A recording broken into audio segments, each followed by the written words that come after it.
Hi there, you're welcome to Dami RX Care channel. My name is Abidemi Adamson, and you're welcome to our channel where we talk about medications and how to use them properly. All right, so today our topic is going to be medications that are commonly used in our pregnant patients. So I know as a pregnant patient, you kind of want to be cautious of what kind of medications you're taking and also anything that goes in your mouth. So this video is meant to give you a direction as to what to use for those common symptoms that you may be having all throughout your trimester. So first thing first, we're going to talk about medications that you can use for constipation. All right, so for constipation, you want to use a bulk forming laxative, or you want to use a medication over the counter that is also that's going to help with increasing the amount of fiber that is in your intake or diet.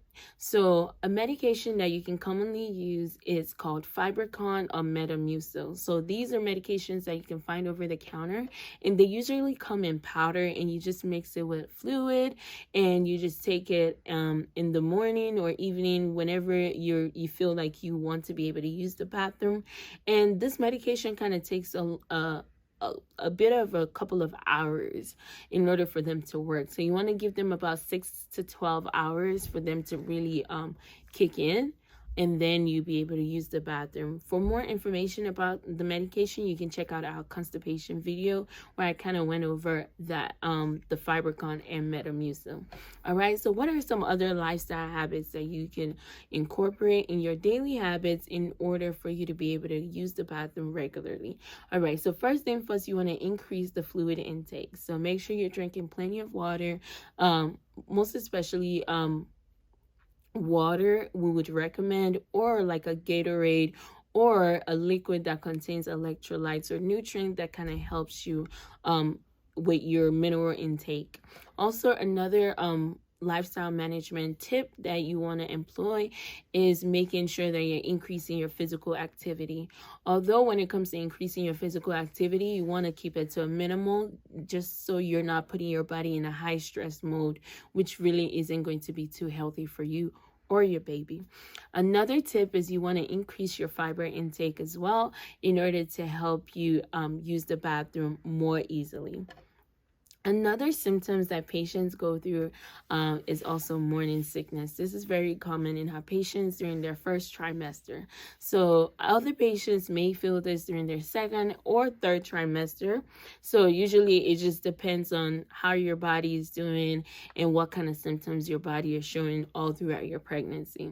So for morning sickness, a medication that I would recommend is called vitamin B6, which is also known as pyridoxine, as well as doxylamine. So you want to take both of these medications together to kind of help you reduce those nausea and vomiting that you feel upon awakening. All right, so these two medications actually come in a brand name called Bongesta or Diclagis.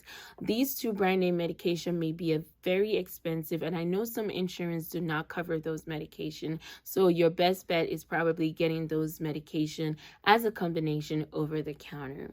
All right, so another lifestyle management tip or that you want to employ if you are having morning sickness is making sure you're reducing the amount of stress that you're going through all throughout your day. So like I said earlier, you don't want to put your body in high stress mode because it's pretty unhealthy with your condition. Also, you want to make sure you're taking frequent naps. I know this is kind of hard for people who work all throughout the day, but you want to take some time during your day to kind of give yourself a rest mode and just kind of if possible, take a nap, or just take a deep breath and just take things slow all throughout the day. Another thing that can decrease morning sickness is making sure you're avoiding spicy or food that are odorous as well. So if the food has like a spicy or odor to it, it may cause morning sickness. So kind of make sure you're taking note of this. And another thing is you want to make sure you're eating smaller meals as well. And another over-the-counter kind of homeopathic medication you can take is ginger. I believe they have some ginger tablets over the counter that you can always cup whenever you go to the pharmacy or your local food produce market, and you can grab that, and that usually helps with nausea and vomiting as well. Also, some patients during their pregnancy, they're not able to keep food in. So if this becomes very persistent and you're not able to eat anything or drink anything, then you probably want to reach out to your doctor to see if they can give you some more tips based on your condition or medical history that would help with that morning sickness. All right. So another symptoms that patients feel is heartburn. So this is very common in patients who are pregnant with the way our body is structured. So your stomach is kind of lifted up a little bit as the baby grows. So you have more chances of having heartburn through along the process. All right. So a medication that I would recommend is Tums, and this is actually good because it contains a good amount of calcium in it. So that can kind of help you increase your calcium level as well.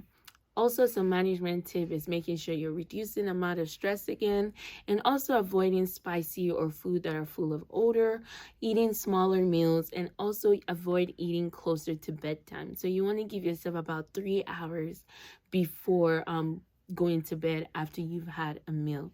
Also, another tip is making sure you're elevating the head of the bed about, I would say, 3 inches. To kind of help you as well sleep better and just kind of help you not to avoid that medication from regurgitating back up into your mouth. All right, so another symptoms that pregnant women feel is body pain. So this is very common in a pregnant patient. So a good medication that's recommended is Tylenol. So they usually don't recommend taking ibuprofen, as this can cause birth defects on the baby and kind of in order to avoid any effect on the baby. So Tylenol is usually our go-to. If you're not able to take Tylenol because of also some research on Tylenol that says that it increases the chances of the baby having autism, you can go for other lifestyle management tips, such as doing a light massage, doing like a hot or cold therapy, or hot or cold packs, and also physical therapy helps a lot as well. All right, so lastly, another common symptoms in pregnant patient is cold, cough, and allergies. So usually in our patient, our medication of choice is called chlorpheniramine, and this is also known as Chlortabs. Usually it's not very common over the counter, but there's some medication that contains this in it. You might be able to find a medication that contains the chlorpheniramine, the Tylenol, and maybe another medication in it as well for cough, cold, or allergies. So you probably want to try that, as this is a medication of choice. Also, you can try a Benadryl as well. Usually the Benadryl will cause increased drowsiness, so you kind of want to take that closer to your bedtime. And also our other medication or second medication of choice you can take during your second trimester will be our Claritin or Zyrtec. All right, so there are also some nasal steroid that you can try over the counter, which is called Rhinocort.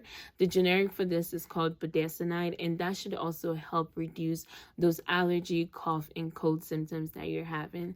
All right, I hope this video was educating for you and you were able to gain 1 or 2 insight on how to come about your symptoms that you're having as a pregnant patient.